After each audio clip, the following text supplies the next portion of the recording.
so much motherfucking design on right now. Bring it down, bring it back, make it clap. I got 3 old thoughts, new block, wear that thing. Bitches on my line, and you know. Sebelum memulai presentasi, izinkan kami untuk memperkenalkan nama anggota kelompok kami. Yang pertama, saya Dinda Ayu Azani sebagai pemateri pertama, serta teman saya Ismi Azanda sebagai pemateri kedua. Untuk mengefisienkan waktu, saya akan langsung memulai presentasi ini. Saya akan membahas mengenai teori klasik, teori bermain klasik. Apa sih teori bermain klasik itu? Jadi teori bermain klasik itu adalah teori yang muncul sejak abad ke-19 sampai dengan Perang Dunia Pertama. Yang dimana saya ketahui Perang Dunia Pertama itu ada pada tahun 1914. Dan sebagian besar menggambarkan suatu kekuasaan dan kekuatan pada saat teori itu diangkat. Sehingga menurut pandangan pakar psikologi serta pakar biologi, teori-teori tersebut ada 4. Yang pertama ada teori surplus energi, yang kedua ada teori rekreasi, yang ketiga ada teori rekapitulasi, dan yang keempat ada teori insting, atau bisa disebut juga teori praktis. Yang dimana yang pertama teori surplus energi. Teori surplus energi ini dikemukakan oleh 2 orang, yaitu filsuf Jerman Friedrich dan Inggris Herbert Spencer. Kedua tokoh tersebut berpendapat bahwa energi yang berlebihan menyebabkan anak-anak bermain. Spencer juga mengatakan bahwa bermain menyebabkan energi yang berlebihan.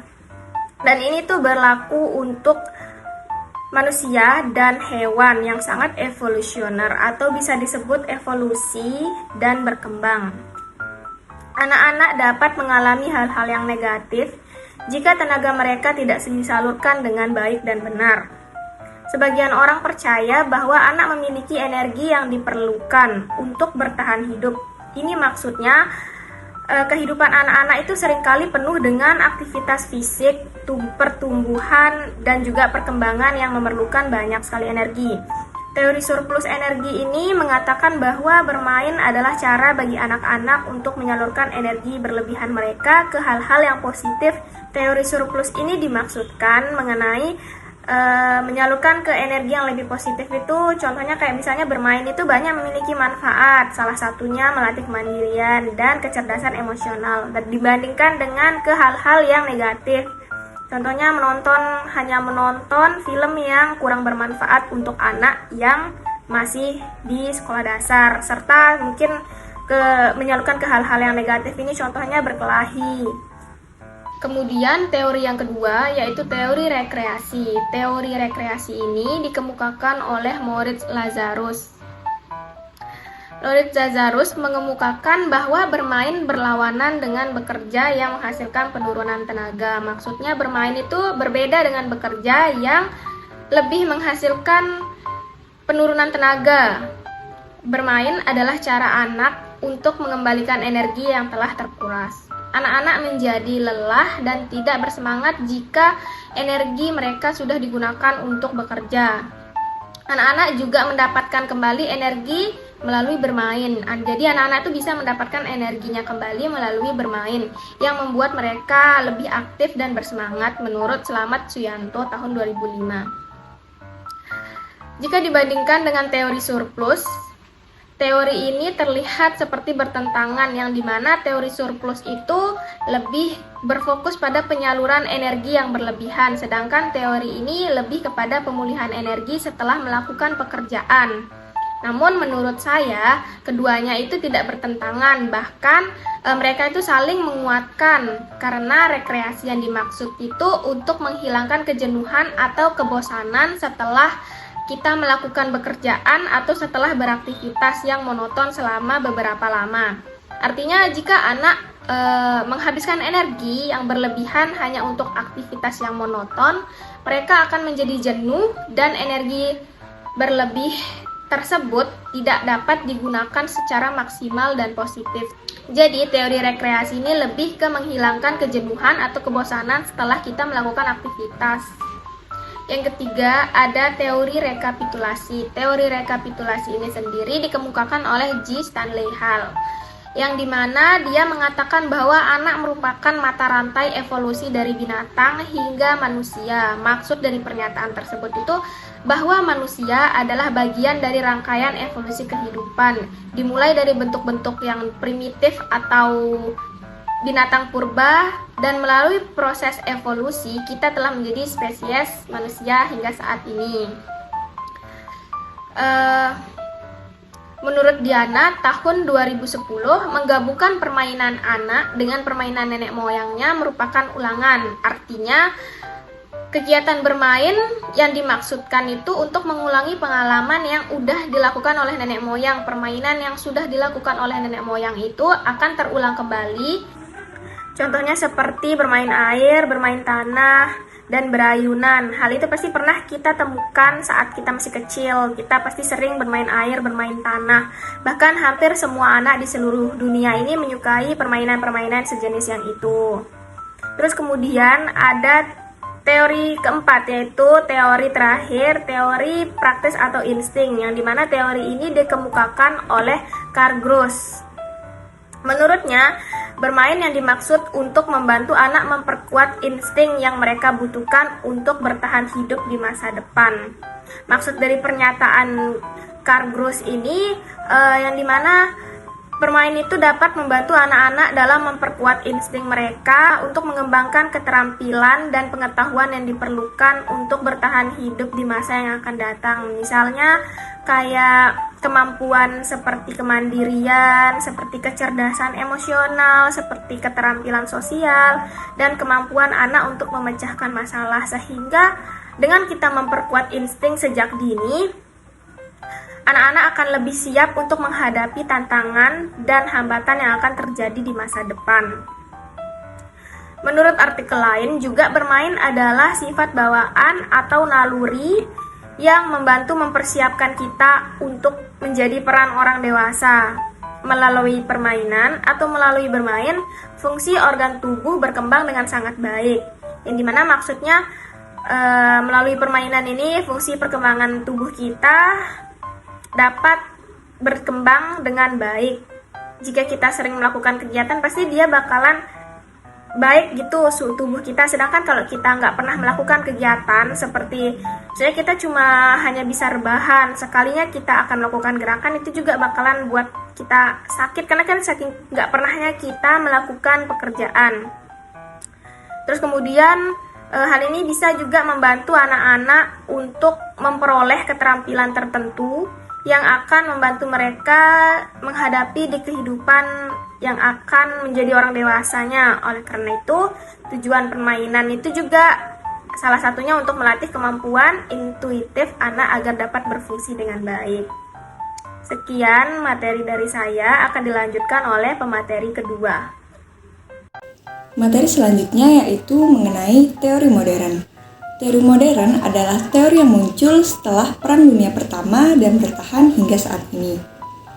Yang termasuk dalam teori modern antara lain, yang pertama, teori kognitif dari Jean Piaget. Teori ini mengatakan bahwa bermain dapat membangun dan mengembangkan pengetahuan anak. Bermain dengan anak menunjukkan sikap pengetahuannya dan dapat membantu perkembangan kognisinya. Menurut Piaget, anak-anak tidak belajar sesuatu yang baru saat bermain.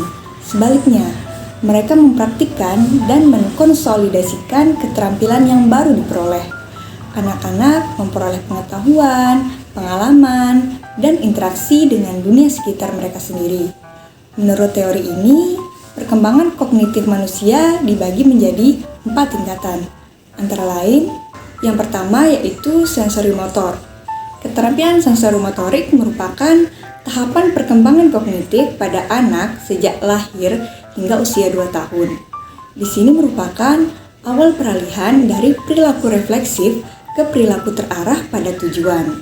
Semua indera anak termasuk mendengar, melihat, merasa, mencium, dan meraba berkontribusi pada pemahaman kognitif anak. Yang kedua yaitu praoperasional. Tahap perkembangan kognitif anak yang disebut praoperasional adalah antara 2 sampai 7 tahun. Dalam periode ini, ciri-ciri yang dapat kita amati yaitu kemampuan anak menggunakan menggunakan simbol untuk menunjukkan objek dunia. Dia tetap egosentris dan sentris dalam cara berpikirnya. Maksudnya, apapun yang dibawa atau yang dipegang oleh anak dianggap hak miliknya, dan orang lain tidak boleh memegang, mengambil, atau meminjamnya. Itu yang dimaksud egosentris. Lalu yang sentrisnya adalah ketika seorang anak berkonsentrasi pada sesuatu atau orang yang dianggap menarik baginya. Yang ketiga yaitu operasional konkret. Operasional konkret adalah tahap perkembangan kognitif anak yang berusia 7 hingga 11 tahun. Di sini anak-anak mulai menunjukkan peningkatan dalam pemikiran logis atau masuk akal. Pemikiran menjadi lebih fokus dan pemecahan masalah tidak lagi terbatas pada keegoisan. Yang terakhir yaitu operasional formal. Menurut Piaget, operasional formal adalah tahap terakhir dari proses kognitif. Tahap ini terjadi pada usia 11 hingga dewasa. Anak-anak memiliki kemampuan untuk memahami atau melakukan pemikiran abstrak dan simbolis-simbolis sepenuhnya, yang merupakan tanda yang dapat dilihat. Ketika anak-anak mencoba-coba dengan mainannya, mereka belajar dan membuat penemuan sederhana. Anak-anak dapat belajar warna, bentuk, ukuran, dan tekstur suatu benda saat bermain. Oleh karena itu, orang tua atau pendidik harus menyediakan berbagai jenis permainan untuk meningkatkan pengetahuan anak. Yang pertama, memberikan alat dan bahan dengan berbagai warna, bentuk, ukuran, dan tekstur. Yang kedua, memberi kesempatan untuk bermain dengan berbagai jenis benda, sifatnya, kerjanya, dan kegunaannya. Yang ketiga, menata dan mengelompokkan alat main dengan cara yang memungkinkan anak untuk mengambil dan mengembalikannya. Yang keempat, ajak anak berkomunikasi secara aktif dengan menerangkan sifat benda sesuai dengan perasaan mereka, seperti berat, ringan, kecil, besar, dan dalam pertanyaan terbuka dapat meningkatkan bahasa dan pemikiran anak. Menurut Dirjen PAUD 2012. Yang kedua dalam teori modern yaitu teori kognitif sosial Vygotsky. Menurut Vygotsky, faktor lain yang mempengaruhi perkembangan anak adalah interaksi anak dengan orang dewasa dan teman sebaya yang lebih dewasa. Ia tetap percaya bahwa permainan berperan penting dalam perkembangan kognitif anak. Sebab ketika anak bermain, ia berinteraksi secara tidak langsung dengan orang dewasa dan teman sebayanya. Vygotsky mendefinisikan interaksi bermain sebagai proses mendapatkan pengetahuan baru. Vygotsky menggunakan istilah Zone of Proximal Development atau ZPD, yang berarti kemampuan yang sudah dikuasai anak secara matang sampai kemampuan yang baru muncul dan memerlukan bantuan orang dewasa. Scaffolding atau pijakan adalah proses orang dewasa yang membantu anak membangun pengetahuan dan pemahaman. Kemudian, untuk memaksimalkan pengembangan kognitif anak melalui ZPD ini, orang tua dan para pendidik dapat melakukan hal-hal berikut ini. Yang pertama yaitu menciptakan lingkungan yang membuat anak merasa nyaman. Yang kedua, menjadi contoh dalam berperilaku. Yang ketiga, mengajak semua anak berbicara secara individual dan dalam kelompok. Kemudian, memberi dukungan atau pijakan yang tepat sesuai dengan kemampuan anak. Kemudian, membantu anak menjadi lebih fokus, tetap konsentrasi, dan dapat menyelesaikan tugas dengan tepat. Yang terakhir yaitu melakukan observasi dan mencatat apa yang dilakukan anak dan memberitahu orang tuanya sebagai dasar untuk memberitahu mereka apa yang perlu mereka lakukan sebagai orang tua. Teori modern yang ketiga yaitu teori psikoanalitik Freud. Psikoanalitik berbicara tentang emosi. Freud mengatakan bahwa bermain dapat membantu anak melepaskan emosinya. Bermain dapat membantu anak yang tertekan, bosan, dan emosinya yang kacau. Anak-anak dapat menghilangkan semua kepenatan dengan bermain. Anak-anak memiliki kebebasan untuk menyampaikan emosi mereka yang paling dalam dengan bebas tanpa tekanan dari pihak lain. Teori modern yang terakhir yaitu teori otak triun. Teori ini dikemukakan oleh Dr. Paul MacLean. Menurutnya, dalam otak manusia termasuk anak-anak terdapat 3 bagian otak yang saling berhubungan, yaitu otak reptil, limbik, dan korteks. Otak reptil atau batang otak adalah salah satu bagian otak yang berfungsi sebagai sarana mempertahankan diri ketika seseorang sedang menghadapi suatu persoalan tertentu.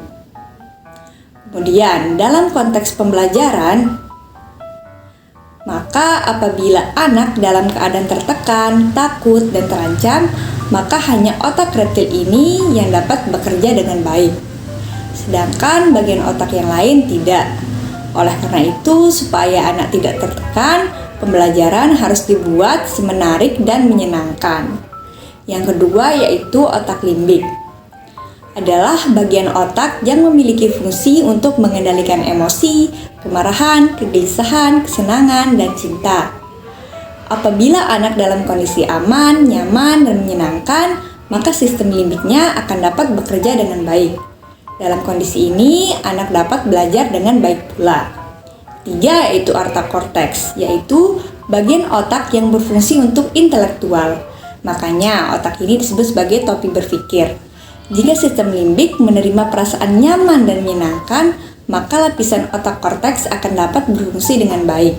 Artinya, otak korteks akan mampu menerima dan merekam informasi yang didapatkan dari luar dengan mudah. Kemudian, adapun hubungan teori ini dengan bermain ialah bermain dianggap sebagai upaya untuk memperoleh kesenangan pada diri anak dan sebagai media relaksasi diri. Manakala anak bermain, berarti ada kecenderungan anak menjadi senang, riang, gembira, sehingga secara tidak langsung dapat mempengaruhi fungsi limbiknya. Dengan berfungsinya otak limbik dengan maksimal, maka akan mempengaruhi belajar dan berpikir anak. Dalam kondisi ini, anak akan mudah dalam menerima berbagai rangsangan dari luar, kemudian diolah menjadi pengetahuan. Sekian materi dari kelompok kami, mohon maaf jika ada kesalahan. Assalamualaikum warahmatullahi wabarakatuh.